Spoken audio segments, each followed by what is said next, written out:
मानते भी हैं, जानते भी हैं कि डॉक्टर भगवान का दूसरा रूप होते हैं और एक स्वस्थ देश, एक स्वस्थ समाज, एक स्वस्थ परिवार, एक स्वस्थ व्यक्ति डॉक्टर ही बनाते हैं। लेकिन अगर उस डॉक्टर को बनाने की प्रक्रिया अस्वस्थ हो जाए तो वो डॉक्टर कैसे एक स्वस्थ नागरिक को बनाएगा? मैं आंकड़े पीछे चलते रहेंगे, मैं साथ साथ बोलता रहूंगा ताकि आपको समझ में आए कि क्या हैं ये आंकड़े। नाम है नीट। कहीं से भी रिजल्ट देखने के बाद क्या आपको लगता है कि ये प्रक्रिया नीट है, ये प्रक्रिया साफ है, स्वस्थ है, स्वच्छ है? बिल्कुल नहीं लगता। अगर ये आप आंकड़े देखेंगे, 24 लाख बच्चों का भविष्य धूमिल हो रहा है, उस पर पानी फेर दिया गया है इस परीक्षा के माध्यम से। पहले क्या हुआ? तारीख बढ़ाते रहे, बार बार तारीख बढ़ा रहे थे और फिर पूरे सिस्टम की पोल 4 जून को खुल गई। 4 जून पर भी फिर आएंगे, पहले चर्चा इस पर कर लें। पूरे के पूरे 720 आउट ऑफ 720 आउट ऑफ 720, आप पीछे आपके सामने स्क्रीन पे जो आंकड़ा दिख रहा है वो देखिए। इसको 67 टॉपर्स थे जिसको 720 में से 720 अंक मिले इस साल। पिछले साल कितने थे? उसके पिछले साल कितने थे? ये तमाम आंकड़े ये विनीत जी ने हमारे रिसर्च करके मुझे दिया। ये बड़ी अच्छी रिसर्च इन्होंने की, ये आपको सारे आंकड़े इसमें दिखेंगे। पिछले 8 सालों में, चलिए पिछले साल का तो छोड़िए, पिछले 8 सालों में सिर्फ 7 ऐसे छात्र थे जो पूरे में से पूरे अंक लाए हों। 8 साल में 7 छात्र और 1 साल में 67 छात्र। यह अपने आप में चौंका देने वाला आंकड़ा है। शिक्षा मंत्री जी कोई जवाब नहीं। ये एक्स्ट्रा 2AB कहां से आया? प्रधानमंत्री की भाषा में अगर पूछें तो ये 2AB आया कहां से एक्स्ट्रा? उनको बड़ा शौक है इस तरह के इक्वेशन देने का। जयराम जी होते तो बड़ा मुस्कुराते इस बात को सुनकर, उनको भी बड़ा प्रिय लगता है ये उदाहरण। अब ये परीक्षा पे चर्चा से प्रेरणा मिली बच्चों को, ये तो हम मान नहीं सकते। परीक्षा पे चर्चा से हम में से किसी को कभी मिली है प्रेरणा प्रधानमंत्री से? लेकिन फिर घोटाला हुआ। ये कैसे साबित हुआ? बिहार में पुलिस ने पकड़ा, कई ऐसे लोगों को पकड़ा, आज वो हिरासत में हैं, जिन्होंने टेलीग्राम चैनल्स पे नीट के पेपर लीक किए थे।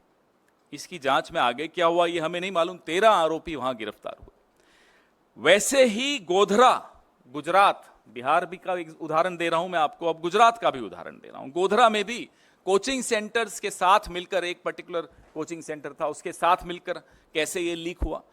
तो ये बिहार और गुजरात, ये एनडीए का गठबंधन क्या नीट डिजास्टर अलायंस हो गया है? एक उदाहरण बिहार से है, दूसरा उदाहरण गोधरा से है, प्रधानमंत्री जी की कर्मभूमि से है। सोचिए, इतना बड़ा घोटाला। कल माननीय सर्वोच्च न्यायालय ने सुनवाई की। एनटीए जो कि ये परीक्षा करवाता है, उसने लीपापोती की पूरी कोशिश की। क्या कहा? उन्होंने कहा कि जो 1563 बच्चों को टाइम लॉस की वजह से ग्रेस मार्क्स दिए, और एक माननीय सर्वोच्च न्यायालय की जजमेंट को कोट किया कि साहब इस जजमेंट में यह कहा है कि अगर बच्चों को टाइम लॉस होता है तो वो कैलकुलेट करके इन्हें ग्रेस मार्क्स दिया। उसी जजमेंट में यह स्पष्ट लिखा है कि इंजीनियरिंग और मेडिकल इसमें नहीं आते, इस कैटेगरी में नहीं आते, उनको इस तरह से टाइम लॉस के ग्रेस मार्क्स नहीं दी जा सकते। आप सोचिए कि जजमेंट तक को ट्विस्ट करके यह सरकार किस स्तर पर गिरकर लीपापोती कर सकती है, 24 लाख बच्चों के भविष्य को अंधेरे में डाल सकती है। यह हमने कल सुना और देखा। 4 जून को एक परीक्षार्थी और फेल हुआ था, 400 बोला, 240 लाया और 55 ग्रेस मार्क्स लेके सरकार बना के बैठा। वो 55 ग्रेस मार्क्स ही तो हैं। ये रिजल्ट 14 जून को आना था, इसको 4 जून को क्यों किया गया? यही सोचा कि आप लोग जो अभी व्यस्त होंगे, हम सब व्यस्त होंगे चुनावी नतीजों में, पूरा देश टीवी पे सिर्फ चुनावी नतीजे देख रहा होगा, तो ये एक बड़ा विवाद नहीं पैदा होगा, इसलिए 14 जून को 4 जून पे ले आया गया। ये तमाम सवाल हैं जिसके जवाब नहीं मिले हैं। अब माननीय सर्वोच्च न्यायालय के फैसले के अनुसार ग्रेस मार्क्स तो हटा दिए, लेकिन जो 24 लाख बच्चों के जहन में, के मन में, के दिमाग में जो सवाल उठ रहे हैं, उसका जवाब माननीय शिक्षा मंत्री तो दे नहीं रहे। वो तो स्तुति वंदन में लगे हुए हैं मोदी जी के, जैसा कि पूरा कैबिनेट लगा रहता है। अब 580 से ज्यादा नंबर, ये आंकड़े जरूर देखिएगा जब मैं बार बार, क्योंकि इसमें इन्होंने मेहनत की है विनीत जी ने, बहुत कायदे का ये आंकड़े, ये सिर्फ आंकड़े देख लें तो इस प्रेस कॉन्फ्रेंस की भी जरूरत नहीं है, इतने महत्वपूर्ण आंकड़े हैं ये। 580 से ज्यादा मार्क्स लेने वाले छात्रों के जो एग्जामिनेशन सेंटर हैं, हम ये मांग करते हैं कि उन एग्जामिनेशन सेंटर्स के साथ उनके नाम जारी किए जाएं, वो बहुत आवश्यक है। दूसरी हमारी मांग यह है कि जो 12वीं के बोर्ड के मार्क्स का मिलान नीट के टॉपर्स के साथ किया जाए, क्योंकि एक सूचना है कि कुछ ऐसे छात्र हैं जिन्होंने 12वीं भी संघर्ष करके पास की, कोई ज्यादा अच्छे नंबर नहीं लाए, लेकिन नीट में टॉपर हो गए। हम ही कह रहे नहीं हो सकते, ऐसे लोग आगे चल के शिक्षा मंत्री और प्रधानमंत्री भी बन सकते हैं, इसमें कोई हमें उसमें नहीं है, लेकिन नीट में इतने मार्क्स ले जाएं, थोड़ी गड़बड़ की आशंका वहां 24 लाख बच्चों के मन में है, तो इसका जवाब भी देना होगा।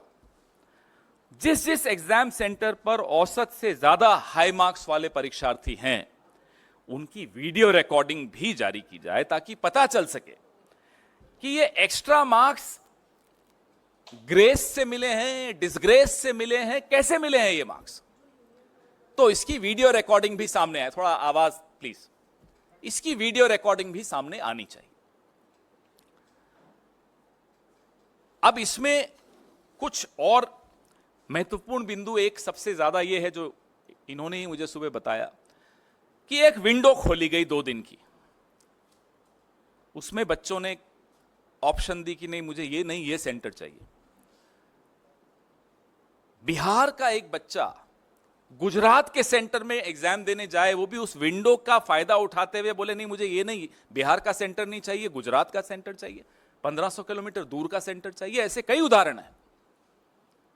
हम ये भी मांग करते हैं कि उन तमाम बच्चों की सूची भी सार्वजनिक की जाए जिन्होंने इस विंडो का लाभ उठाते हुए अपने सेंटर्स बदले, और ऐसे बच्चों की भी सूची सामने लाई जाए जो हैं राजस्थान के और जा रहे हैं केरला, उदाहरण दे रहा हूं, एग्जाम देने इतना दूर जा रहे हैं, ना उनके कोचिंग सेंटर के पास है वो सेंटर एग्जाम का, न उनका जहां वो रहते हैं वहां के पास है, तो इतना दूर जाने की क्या आवश्यकता पड़ी। तो कई चीजें निकल कर आएंगी अगर इसका जवाब हमको मिलेगा तो। एक दुर्भाग्य यह भी है कि रेल मंत्री हो, शिक्षा मंत्री हो, गृह मंत्री हो और भगवान के अवतार खुद हो प्रधानमंत्री, कोई अकाउंटेबिलिटी नहीं लेना चाहता। जवाबदेही का जो एक संस्कृति थी इस देश में, वो लाल बहादुर शास्त्री जी की हो, वो माधवराव जी सिंधिया की हो, वो संस्कृति अब आपको बिल्कुल नहीं दिखती। चलिए इस्तीफा आप नहीं दे रहे, यूपीए के शासनकाल में सिर्फ आरोप लगते थे, बाद में झूठे भी साबित हो गए, आरोप लगते थे और इस्तीफा हो जाता था, जवाबदेही थी। आज वो मंत्री मुस्कुराते हुए आरोप हम पर सब पर लगाता है, इस देश के नागरिकों पर लगाता है कि ये मोटिवेटेड प्रोटेस्ट हो रहा है। थोड़े दिनों में देश विरोधी भी हो जाएंगे ये बच्चे, देख लीजिएगा, इनको राष्ट्र विरोधी कह दिया जाएगा जो प्रोटेस्ट कर रहे हैं। आत्महत्याएं हो रही हैं इन पेपर लीक्स को लेकर, और मंत्री मुस्कुराते हुए कहता है मोटिवेटेड प्रोटेस्ट है। कहां है वो जवाबदेही की संस्कृति? Where is that culture of accountability which we saw in the past Even in the UPA era, I am not going to Mr. Lal Bahadur Shastri and Mr. Madhavrao Sindhya ji. Even in the UPA era, we saw this. Just an accusation. And people would resign. Later, of course, those accusations were proved wrong. Yet, there were resignations, there was accountability, there was a respect for public opinion, there was respect for the media. अब वो कहां है सम्मान media का?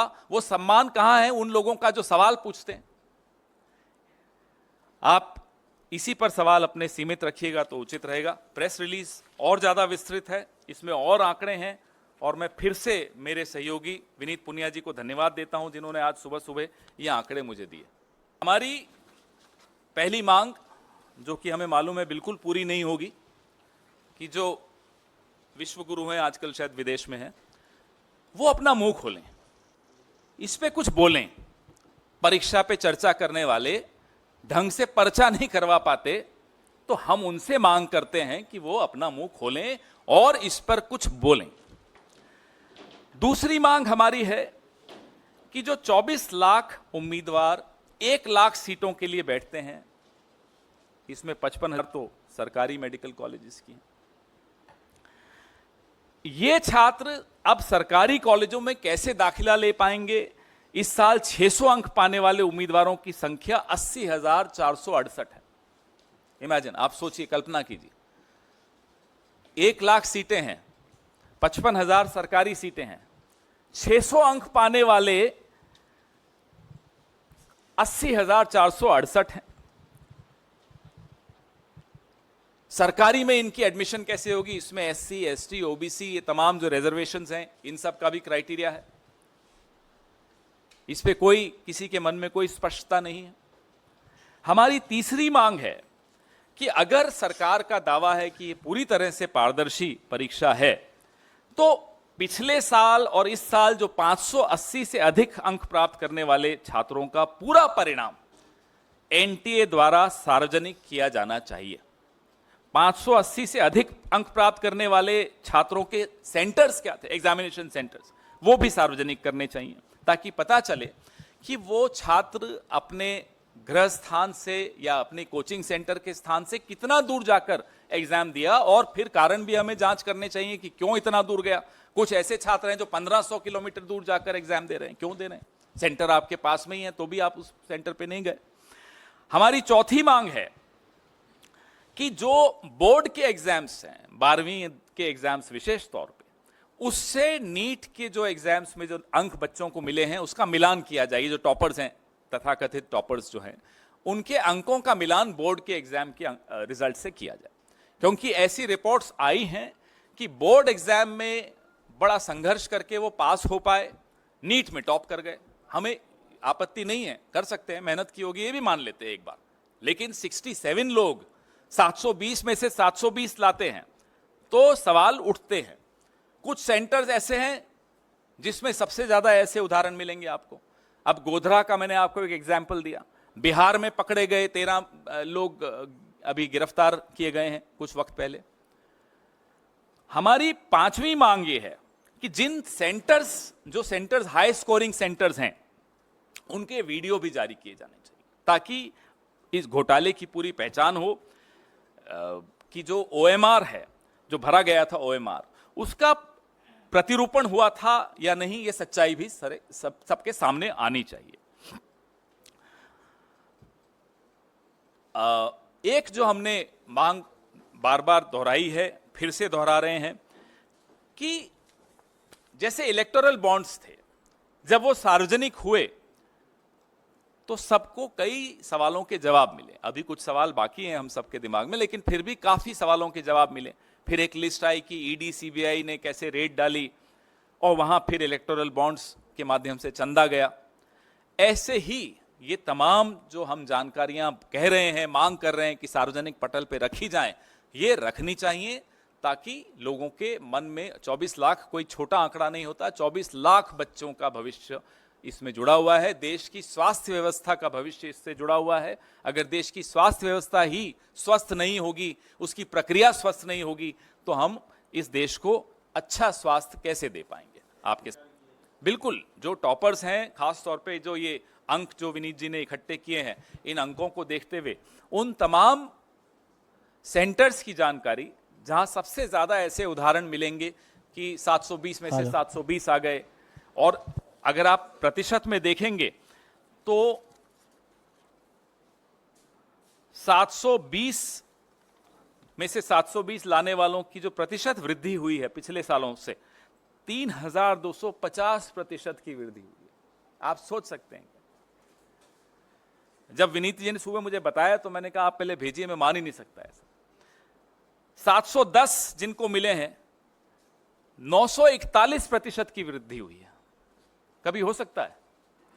इसलिए यह सवाल, इतना अगर बड़ा प्रश्न चिन्ह लग जाए, इतना बड़ा सवालिया निशान लग जाए किसी एग्जाम की प्रक्रिया पर, तो जाहिर सी बात है मांगें उठेंगी, और सरकार को चाहिए कि इन मांगों को डिसमिस किए बगैर सब कुछ सार्वजनिक पटल पर रखा जाए। देखिए, कल सुप्रीम कोर्ट ने कुछ एक राहत जरूर दी, लेकिन ये सवालों का उत्तर तो अभी नहीं मिला। तो जाहिर सी बात है कि उन तमाम बच्चों के भविष्य को ध्यान में रखते हुए ये कदम, जो भी कदम उठाए जाएं कम है, कदम उठाने चाहिए ताकि उनको एक न्याय संवत भविष्य मिल सके। There should be justice to all the children who work hard, who prepare hard for these exams. They are not getting justice. न्याय ऐसा शब्द है जो हमारे शब्दकोश में अब सबसे ऊपर है, हम सबके, पूरे देश के भी। Irregularity. Why this mad rush to give a clean chit? This government has a very strange habit of rushing and giving clean chits. If there was no leak, what are these 13 people doing behind bars in Bihar? I ask. What about the center at Godhra, where there is evidence of 26 crores being negotiated, and out of these 26 crores, 12 crores was already transacted for exams. This is in Gujarat. So that's what we are saying. Please make public all these details of the centers where these toppers are there, their 12th class results, the videography of those centers, and how many students availed of that window of 2 days and sought to change their centers. Everything will be out with all these when all these details are made public. पवन जी मेरा सवाल ये है कि शिक्षा मंत्री धर्मेंद्र प्रधान है, इसके पहले इस सरकार के पहले भी वही थे, इस बार कंटिन्यू हुए हैं। आपने जिम्मेदारी की बात की, क्या लगता है जिस तरह से शिक्षा मंत्री बार बार कह रहे हैं कि कोई पेपर लीक नहीं हुआ, कोई गड़बड़ी नहीं हुआ है, इतने छात्रों का भविष्य दांव पर लगा है, आप जिम्मेदारी की मांग कर रहे हैं, क्या शिक्षा मंत्री के इस्तीफे की मांग कर रहे हैं? आपकी जिम्मेदारी लेते हुए इस्तीफा दें? हम मांग तो वो करें जो संभव ही नहीं है। ये लगता है आपको इस्तीफा देंगे? इनको, इस सरकार को, सत्तारूढ़ दल को जब तक ये यहाँ की देश की जनता और हम लोग मिलकर खदेड़ के नहीं निकालेंगे, निकलेंगे नहीं। अभी ग्रेस मार्क्स से चल रहे हैं, तो इनसे हम इस्तीफा तो लोग जब चाहेंगे इनको निकाल देंगे, चिंता मत कीजिए। लेकिन अगर पटना की आर्थिक अपराध इकाई ने पाया कि 5 मई को होने वाली परीक्षा से पहले ही प्रश्न पत्र पहुंच गए लोगों के पास, वो रैकेट उन्होंने एक्सपोज किया, तो शिक्षा मंत्री किस दावे के साथ कह सकते हैं कि कोई गड़बड़ हुई नहीं? 60 करोड़ तक की लेन देन की खबरें हुई, छपी थी, आप लोगों ने भी पढ़ी थी। 30 से 50 लाख रुपए लोगों से लिए गए एग्जामिनेशन पेपर के। तो ये सब बातें तो अखबारों में ही और मीडिया के ही माध्यम से आई थी। इट्स नॉट सो, इतना मुश्किल नहीं है कि उस 2 दिन की विंडो में, हम उस 2 दिन की विंडो को क्यों खोला गया उस पर सवाल अभी नहीं उठा रहे। हम ये सवाल उठा रहे हैं कि उस 2 दिन की विंडो में ऐसे कितने और कौन से बच्चे हैं जिन्होंने सेंटर्स बदले, राइट? आपने पूछा आंकड़ों पे जो सवाल, मैं अपने सहयोगी विनीत पुनिया जी को कहूंगा कि इसका उत्तर दें। देखिए, बड़ा सीधा सवाल है, सीधा जवाब है कि अगर मार्क्स बढ़ रहे हैं, अगर स्कोरिंग इजी थी, अगर एग्जामिनेशन का टेस्ट इजी था, तो सबके मार्क्स बढ़ेंगे ना। हाई स्कोरिंग मार्क्स तो बढ़ रहे हैं डिस्प्रोपोर्शनेटली। जो हाई स्कोरिंग मार्क्स हैं, जिसको आप 600 एंड अबव काउंट कर सकते हैं, उसमें जो इंक्रीज है एक अजीब, ये ह्यूमन इंटेलिजेंस के अगेंस्ट है जो क्वेश्चन पूछा जा रहा है, जो गवर्नमेंट का जो क्लैरिफिकेशन है ये भी बिल्कुल बेसिक कॉमन सेंस के भी अगेंस्ट है कि आपका जो हाईएस्ट एंड होता है, आप कभी भी देखेंगे कोई भी मेरिट, जो टॉप पे लोग होते हैं वो कम होते हैं, जैसे जैसे आप नीचे पिरामिड में आते हैं वो नंबर बढ़ता जाता है। हमेशा कोई भी टेस्ट ले लीजिए, 99% लेने वाले बच्चे कम मिलेंगे, 98 वाले उससे ज़्यादा, 97 वाले उससे ज़्यादा, 90 वाले बहुत ज़्यादा, 80 वाले तो बहुत ही ज़्यादा, और 70 वाले तो सब भी होंगे। ऐसे ऐसे पिरामिड चलता है। ये पिरामिड अजीब पिरामिड है जो ये ऐसे और फिर ऐसे होता है, ये लॉजिकल नहीं है। नहीं, हमारा सवाल, हम कोई ब्लाइंड एक्विजिशन नहीं कर रहे, हम एक सिंपल बात कर रहे हैं, let there be investigation, independent, clear, transparent, clear way से स्टूडेंट्स को सेटिस्फेक्शन मिले। 24 लाख स्टूडेंट्स का सवाल ही नहीं है, उनके साथ जो कम से कम 4 लोग, जो एक बच्चा जब तैयारी करता है तो उसके 4 घर वाले साथ तैयारी कर रहे होते हैं, वो भी उतना ही इन्वॉल्व होते हैं उस एग्जामिनेशन में 2 साल के लिए। जिन्होंने एग्जाम नहीं दिए हैं ज़िंदगी भर, दुर्भाग्य हमारा ये है कि वो लोग सरकार चला रहे हैं और उनको पता नहीं है कि एग्जामिनेशन का लोगों के लिए इंपॉर्टेंस क्या होता है। जो लोग एग्जाम देते हैं वो जानते हैं कि अकेला बच्चा पढ़ाई करता है, उसके सब लोग तैयारी करते हैं, नंबर 1 बात। नंबर 2 बात, जो अगले साल पेपर देने वाले हैं उनको भी हमें विश्वास दिलाना जरूरी है कि ये सिस्टम, ये ट्रांसपेरेंट है, अगर कोई गलती होगी तो उसको सजा मिलेगी। ये गवर्नमेंट इस तरह से काम कर रही है जैसे कुछ गलती हुई नहीं। हम नहीं कह रहे कि ये हुआ या ये नहीं हुआ। Let government come out with all the data, with all the transparent thing, let there be investigation. As we are reiterating our demand for Supreme Court monitored investigation. That is the demand that we have been putting up for again and again. Thank you. कल शिक्षा मंत्री ने जिस तरह से press वार्ता की, उनके बयानों में काफी विरोधाभास है। एक और कहते हैं कोई गलती हुई नहीं, कोई धांधली नहीं हुई, उसके बाद कहते हैं जो दोषी होगा उसको हम सजा देंगे। साथ ही साथ आप लोग को इशारा करते हुए कहते हैं कांग्रेस गलतफहमी में न रहे, कोई नेक्सस पाया जाएगा तो कार्रवाई होगी। जब आपको उनकी बातों में ही विरोधाभास नजर आ गया तो आप समझ लीजिए कि इन सवालों की क्या, कितने महत्वपूर्ण हैं ये सवाल और क्यों इनके जवाब की आवश्यकता पूरे देश को है। ना केवल 24 लाख बच्चों को, लेकिन उनके अभिभावकों को भी, पूरे समाज को ये जानना, पूरे देश को ये जानना आवश्यक है कि हुआ क्या, कैसे इतने सारे बच्चों को 720 में से 720 मिल गए और कुछ सेंटर्स पे सबसे ज़्यादा ऐसे उदाहरण मिल रहे हैं। तो ये तमाम सवाल जो हम उठा रहे हैं, इनकी जांच और इनकी सवाल जवाब आवश्यक है।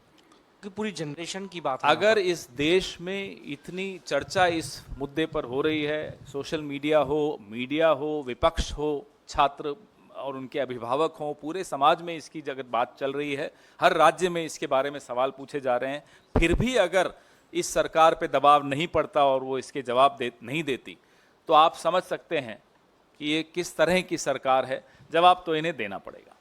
तो करप्शन रिलेटेड चार्जेस या एनोमलीज रिलेटेड चार्जेस पे भी सुनवाई नहीं हुई है। इसीलिए हमारी मांग बड़ी स्पष्ट है कि सुप्रीम कोर्ट मॉनिटर्ड जांच की मांग पर हम कायम हैं, अडिग हैं, उसकी जांच होनी चाहिए।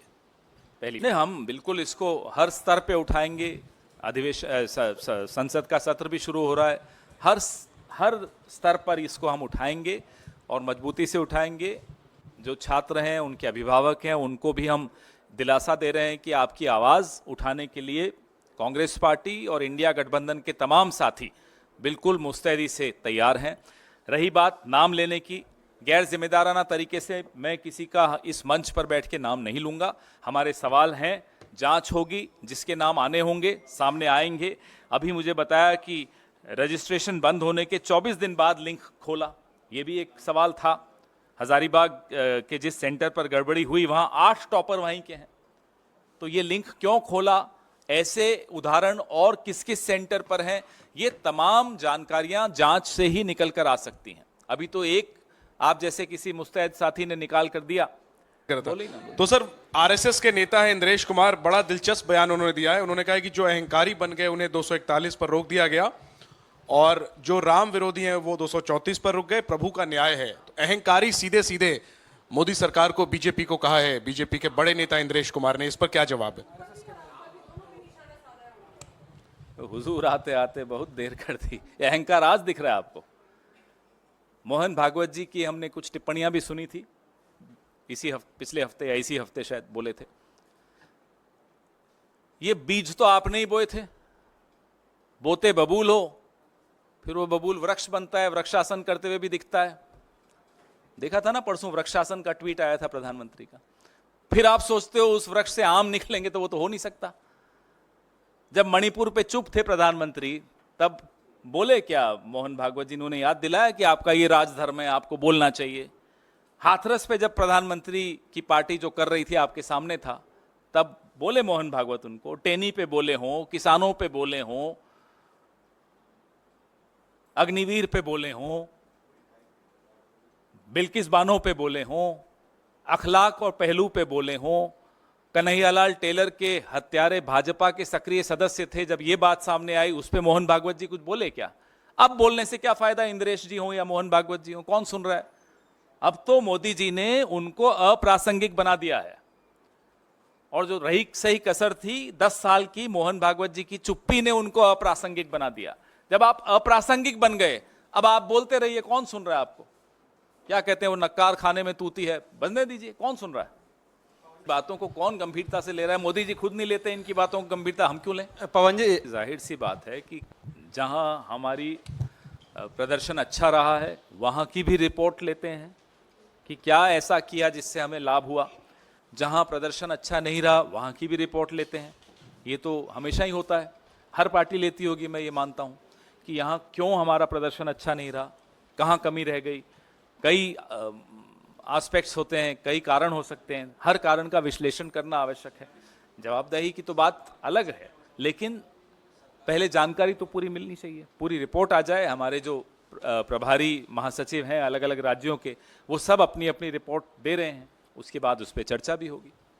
हृदय विदारक घटना हुई जिसमें हमारे भारत के कई नागरिक मौत के मुंह में समा गए, उन सब के परिवारों को हमारी तरफ से श्रद्धांजलि। अधिकतर केरल राज्य से थे। इस पे सत्तारूढ़ दल को चाहिए कि किसी भी तरह की हल्की राजनीति ना करें और सबको साथ मिलकर परिवारों को ढाढ़स भी बंधाना है, और जो भी न्यायोचित कदम हैं वो उठाने चाहिए। इसमें सबको मिलकर काम करना होगा। सर 2 दिन पहले मोदी का परिवार हटाने को कहा गया था, थोड़े दिन बाद एनडीए का परिवार हटने को कहा जाएगा। देखते जाइए क्या क्या होता है, आपको मनोरंजन बहुत मिलेगा। पवन जी, कौन से क्या वो ये सूत्र सरकार हैं? किस मुझे तो नहीं, मेरे पास तो कोई स्टेटमेंट ऐसा आया नहीं। तो मैं मौजूदा आपकी सरकार इस के बात पे भविष्य को टिप्पणी लेकर आप कैसा क्या कर दूं? कहेंगे? भविष्य ऐसे को कैसे टिप्पणी कर दें? अब आज फ्राइडे है, संडे को थोड़ा हम फ्री होते हैं, किसी ज्योतिषी के साथ बैठ जाएंगे, जाके भविष्य भी बता देंगे आपको। 2 सवाल पूछे। पहला सवाल कि क्या हम एनटीए के चेयरमैन के इस्तीफे की मांग करते हैं? हम सुप्रीम कोर्ट मॉनिटर्ड जांच की मांग करते हैं। उसमें जिसका भी नाम आता है उसके खिलाफ जाहिर सी बात है कार्रवाई होनी चाहिए। और यह भी नहीं हो सकता कि मेरा कातिल ही मेरा मुंसिफ हो, वही जांच करें जिन पर जांच की मांग हो रही है, तो वो तो नहीं हो सकता। जब दिल्ली सरकार में शीला दीक्षित जी की जो कांग्रेस सरकार थी, 15 साल थी, सोनिया विहार, वाटर ट्रीटमेंट प्लांट, ऐसे अनेक कदम उठाए गए थे जहां राजधानी में जो हर साल पीने के पानी की किल्लत होती थी उसको काबू किया जा सके, और बहुत हद तक सफलता भी मिली थी। इसके बारे में जो विस्तृत बात होगी, मैं हमारे जो प्रदेश का नेतृत्व है, दिल्ली प्रदेश कांग्रेस कमेटी के देवेंद्र यादव जी हैं, उनसे आग्रह करूंगा कि आपसे जल्दी ही आपको संबोधित करेंगे। आपको ये खबर कैसी लगी है उस पर अपनी राय कमेंट बॉक्स में जाकर जरूर दें। अभी तक हमारे चैनल को आपने सब्सक्राइब ना किया हो तो सब्सक्राइब बटन पर क्लिक करें, बेल आइकन को प्रेस करें, जिससे कि हमारी पढ़ने वाली प्रत्येक खबर का नया नोटिफिकेशन सबसे पहले आपको प्राप्त हो। आपसे निवेदन है कि अभी तक हमको ज्वाइन ना किया हो तो ज्वाइन बटन पर क्लिक करके ज्वाइन कर सकते हैं। हम फिर मिलेंगे एक नई खबर के साथ, तब तक आप हमको इजाज़त दीजिए। जय भारत, जय हिंद।